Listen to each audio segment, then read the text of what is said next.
भीड़ हो, कैसे तू चिन्हवा लागल फिकीर हो। हो रही शिवाला पहुई बड़ी भीड़ हो, कैसे तू चिन्हवा लागल फिकीर हो। हर गेरुआ कलर लिखल बोले बम पर जवन दिल बन के। अच्छा ओह जल ढारी कर ये जान उहे वाला साड़ी पहिन के। ओह जल ढारी कर ये जान उहे वाला साड़ी पहिन के।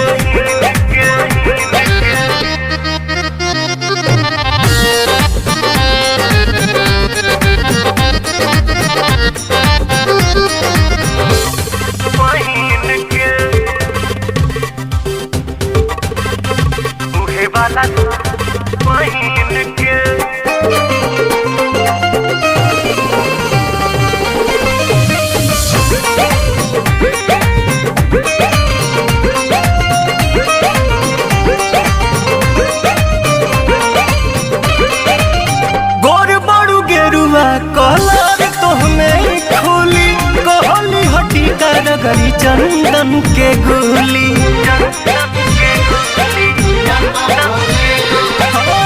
गोर बड़ू गेरुआ कलर तोहमें खोली कहली हटी करगरी चंदन के गोली।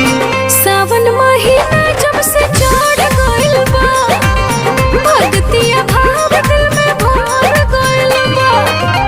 मंदिर के फेरी तू लगई है बच बेरी अपना नमुरी पगीन के।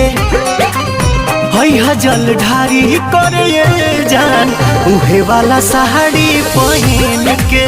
अच्छा है जल ढारी करे ये जान उहे वाला साड़ी पहिन के।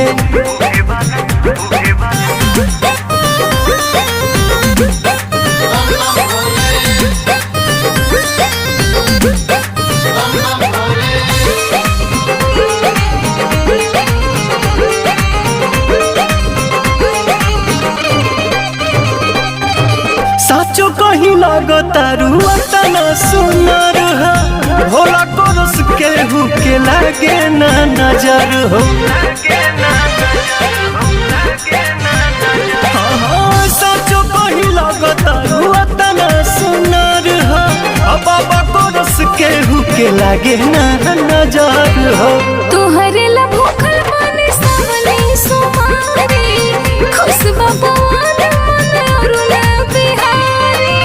पाके आशीर्वाद रखी शिव जी के याद ना भूल शुभ दिन के। ओह जल ढारी करे ये जान उहे वाला साड़ी पहिन के। ठीक है जी। ओह जल ढारी करे ये जान उहे वाला साड़ी पहिन के। ओके लागल फिकीर हो। हर गेरुआ कलर लिखल बोले बम पर जवन दिल बन के। अच्छा ओह जल ढारी कर ये जान उहे वाला साड़ी पहिन